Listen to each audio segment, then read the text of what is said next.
Hi guys, welcome back to my YouTube channel.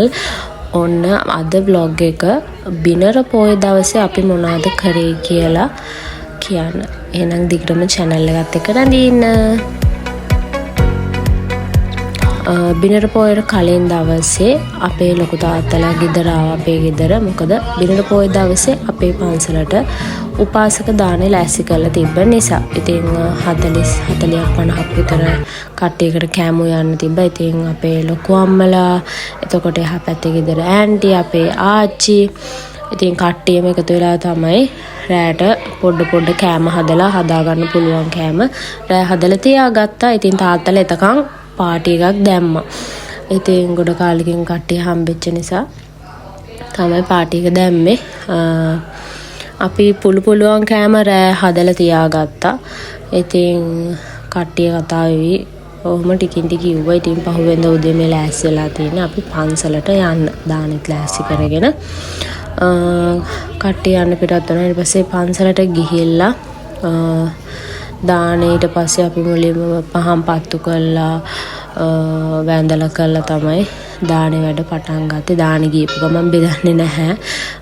බුද්ධ පූජාව තියෙනවා. අර මම ඒක මේ කලින් දැකලා තිබ්බේ නැහැ.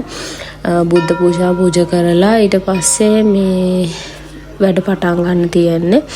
බුද්ධ පූජාව සාමාන්‍යයෙන් අරගෙන යන්නේ මේ කඳ අර ඉස්සර කාලේ ඔයගොල්ලෝ දැකලා ඇති. ඉස්සර කාලේ අර කඳක් කියලා දෙන මිනිස්සු දෙන්නෙක් දෙපැත්තේ ඉල්ලගෙන තරාදිය වගේ අන්නේ කඳේ තමයි කතා කරන්නේ නැතුව ඔළුවට රෙද්දි පටියක් ගැට ගහලා යටට සුදු ඇඳලා එහෙම තමයි පෙරහැරකින් බුද්ධ පූජාව බුදු මැදුරට ධාතු මන්දිරයට ඒකට පූජා කරන්නේ. ඉතින් මේ ෆස්ට් ටයිම් තමයි මම මෙහෙම දෙයක් දැක්කෙත්. මම කලින් දැකලා තිබ්බේ නැහැ. ඉතින් ඔය දකින්නේ පෙරහැරකින් බුද්ධ පූජාවට අවශ්‍ය දේවල් අර කඳේ තියාගෙන අරන් යනවා. ඉතින් අපේ පවුලේම තමයි ඒව ඔක්කොම කරේ. ගමේ කට්ටියත් සිල් ගන්න ආපු කට්ටියත් ඒවලට ගොඩාක් උදව් කරා.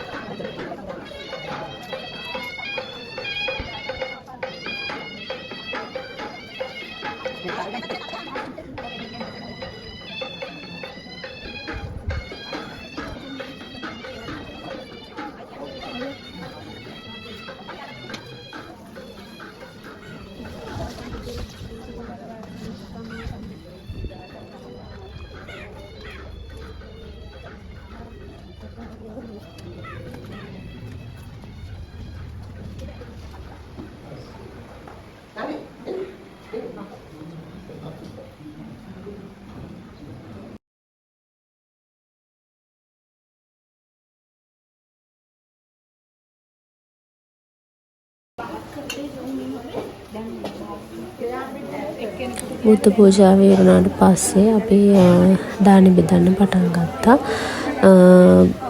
ජාති මං හිතන්නේ 5ක් විතර කොම හරි හැදුවා. මට මෙන්න ලොකුට එච්චර මතක නැහැ. අතුරු පස්සට ඩෙසර්ට් එකට තිබ්බ අයිස්ක්‍රීම්. ඉතින් දානි බෙදලා ඉවරනාට පස්සේ හම්බුරු බණ කිව්වා අපි ටිකට පින් අනුමෝදන් කරා මළගියාට. ඉතින් ඒ වැඩ ටිකත් ඉවර කරලා පන්සලේ අපි ගෙදර ආවා. මොකද ඊට කලින් දවසේ ඉඳන් මාර මහන්සියක් ගත්තේ උයන්න කරන්න පාන්දර නැගිට්ටා. ඉතින් ඒ වෙනුවෙන්ම විශේෂයෙන් ලෑස්ති වෙච්ච නිසා ඉතින් ඒ වැඩවලට ගොඩක් උදව් කරන නිසා අපිටත් මහන්සි. ඉතින් අපි ඊට පස්සේ ගෙදර ඇවිල්ලා අපි කට්ටිය ඔක්කොම එකතු වෙලා කෑවා. මොකද අපි බඩගින්නේ හිටියේ වෙලේ කාලා ටිකක් වෙලා ඉඳලා ඉතින් හවස කට්ටිය ගියා. කට්ටියක් හිටියා. ඉතින් මගේ අද vlog එකත් එක්ක රැඳිලා හිටිය සියලු දෙනාටම ස්තුතියි.